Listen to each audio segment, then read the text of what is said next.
Hi, I'm Jonathan. I'm a middle school science teacher.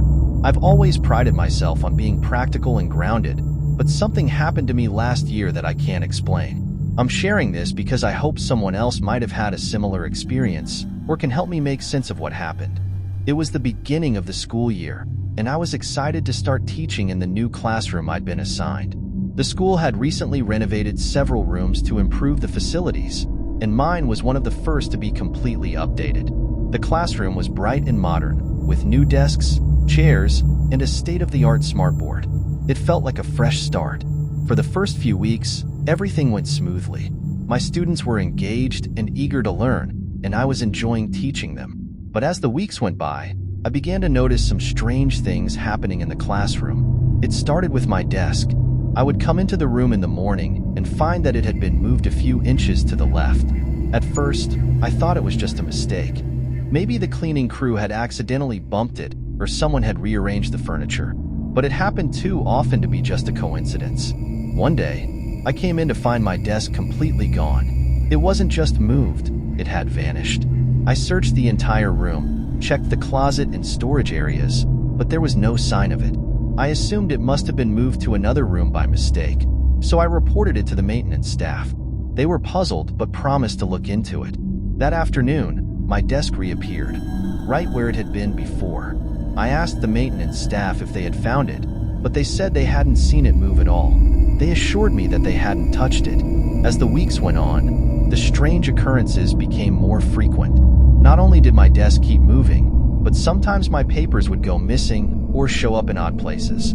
I'd find test papers on the floor or homework assignments in the wrong folders.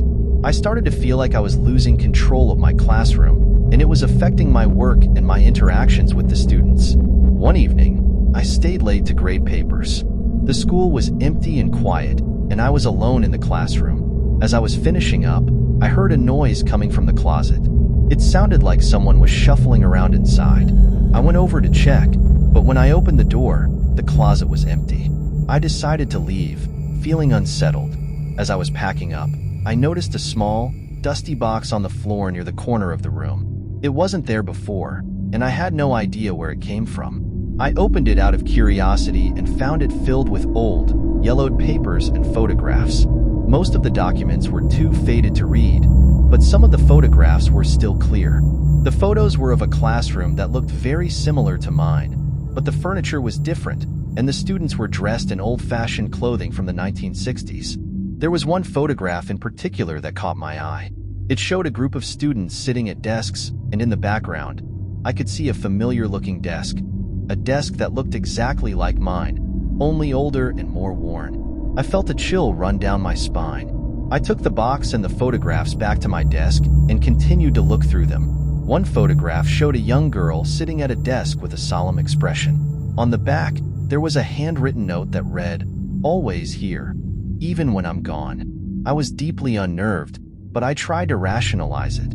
Maybe the box had been left there from the renovation, and the photographs were just remnants of the school's past. But the more I thought about it, the more uneasy I became. The next day, the desk was back in its usual spot.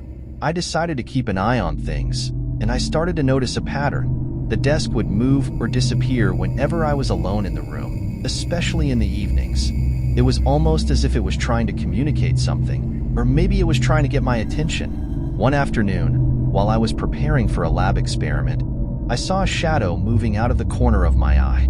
I turned to look, but there was nothing there. I started to feel like I was being watched, and it was affecting my ability to concentrate. The final straw came one Friday evening. I was alone in the classroom, finishing up some last-minute preparations for the following week. I heard the familiar shuffling noise again, and this time it was louder and more distinct. I felt a sense of panic and decided to confront whatever was causing it. I opened the closet door, expecting to find nothing, but instead, I found a hidden compartment in the wall. The compartment was small and dusty, and inside it was another box, much like the one I had found earlier, but this one was locked. I was too afraid to open it, but I knew I had to know what was inside. I managed to get the lock open, and inside, I found more photographs, letters, and a journal. The journal belonged to a teacher named Mrs. Collins, who had taught in the same classroom decades ago. Her entries were filled with frustration and fear. She wrote about how her desk would move on its own and how things would go missing. She felt like she was being watched, just like I had. The last few entries were chilling. Mrs. Collins wrote about how she believed the classroom was haunted by a former student who had vanished mysteriously years before. The journal ended with a note saying she was leaving the school because she couldn't take it anymore. After reading the journal, I couldn't shake the feeling that I was experiencing something that had happened before. The parallels between my experiences and Mrs. Collins were too close to ignore. I decided to take the journal and the photographs to the school's archives to see if I could find more information about Mrs. Collins and the missing student. What I found was unsettling. There were records of Mrs. Collins leaving abruptly and a mention of a student named Lily who had disappeared under mysterious circumstances. There was no explanation for her disappearance, and the records were sparse and incomplete. I tried to tell the principal about my findings, but he dismissed it as a coincidence. He assured me that there was nothing to worry about, and that the old classroom had been thoroughly checked during the renovations. I decided to take a break from the classroom and requested a transfer to a different room. Since then, I've had no further incidents, but the sense of unease has stayed with me. The photographs and the journal are now stored away in a safe place, and I haven't shared them with anyone else. Every time I think about that classroom, I feel a shiver run down my spine. It's as if the classroom holds a secret that I'm not meant to understand. And while I've moved on, the mystery of the vanishing desk and the journal remains unresolved, leaving me with more questions than answers.